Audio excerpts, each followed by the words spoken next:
Last week in gaming. Hey guys, it feels like it's been ages. How are you doing? I was out last week working on a Call of Duty Pro-Am for charities, so I'm sorry if you missed me. I know, it can be hard.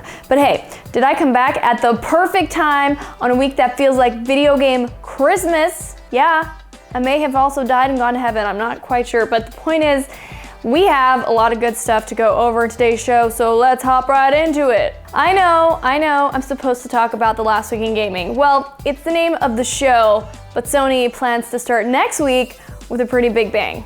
Yes, the company has announced a new State of Play, which is basically Sony's version of a Nintendo Direct.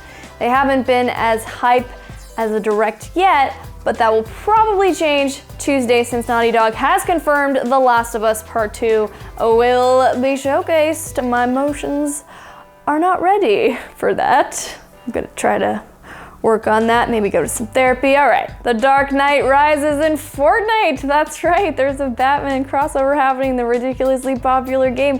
What is this timeline? Though I don't have all the details at the time of this recording to give you all the details. Well, yeah, I have to reveal that, I'm not actually live this very instant. Instead, this is a tape from the past. I hope I didn't melt your brain, try to explain that.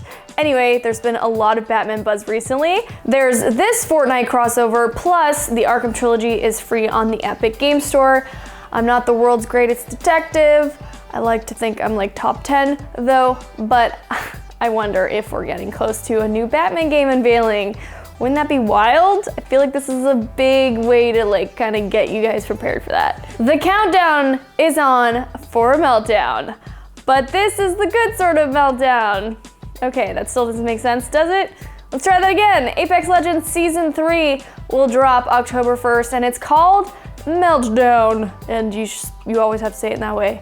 I just made that up. Crypto is the newest character coming to the Battle Royale game, and of course, there will be a new Battle Pass for the season as well. Respawn will also introduce a fresh weapon named the Charge Rifle. I'm curious, are you all still playing Apex Legends or have you moved on? No matter what, I think we can all agree that the music still slaps in the game, like crazy good, guys. Anyways, another game launcher challenger has appeared. Eurogamer reports Rockstar has released the Rockstar game launcher. Look, it's not the most creative name, but if you do download it, Rockstar is gifting you a copy of Grand Theft Auto San Andreas. That then officially lets you say, here we go again, every time you open up the launcher. Oh, and obviously, this has everyone thinking that a PC port of Red Dead Redemption 2 will be arriving sooner than later. This cowgirl would be down with that, giving Naomi's Nefarious 9 a new platform and pasture to cause some trouble. I don't know, and I reckon. And that's all I'm gonna do for that. It seems you all really swarmed to Gears 5. No, I'm not gonna apologize for that pun. You're just gonna have to deal with it. Marcus wouldn't. Anywho, Microsoft says over 3 million people pulled out their chainsaw guns and played Gears 5 during its opening weekend.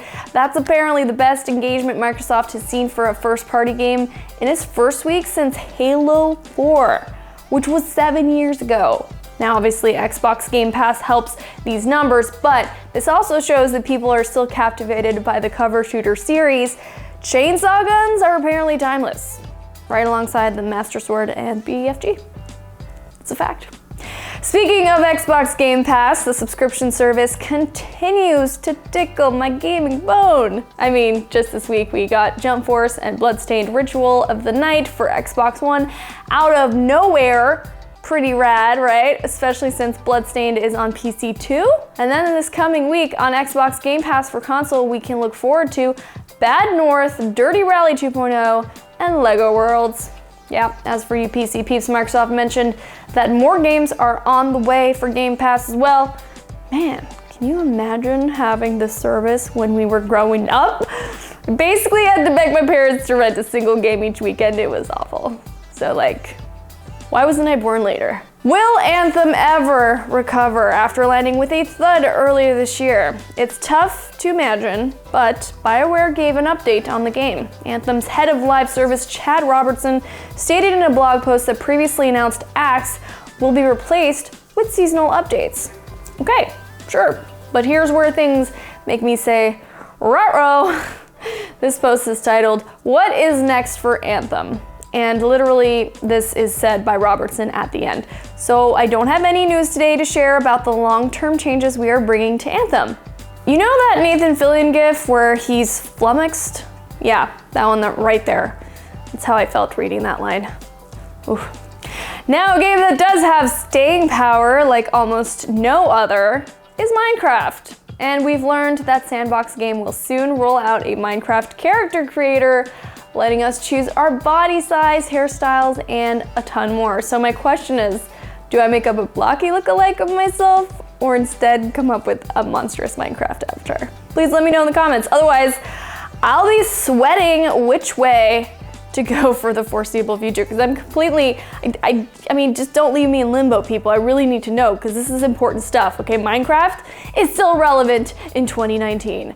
Okay, what's everybody playing this weekend? Another question I asked the comment section. Give me some answers. Are you hanging out with the adorable Link in The Legend of Zelda: Link's Awakening? Or are you checking out Apple Arcade, which went live this week, with way too many rad games? Like, seriously, there's Grindstone, Sonic Racing, Sayonara Wild Hearts, Card of Darkness, Mini Motorways, and more. That's quite a robust launch, if I do say so myself. As for me, I've been all up in Sayonara Wild Hearts. Recommended to me by my friend Gary Witta, who also just recently posted about Cricket Through the Ages, saying, quote, "If you aren't constantly laughing your head off during Cricket Through the Ages, there's something wrong with you." So there you have it.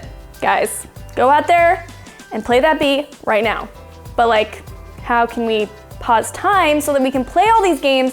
That's what I'd really like to know. Someone better be on that. And that's the news for this week, folks. If you like today's show, as always, please show it with a sub, a like, or a comment. Before I officially sign off, just remember that wherever you are watching this from right now, I see you and you are a bona fide badass.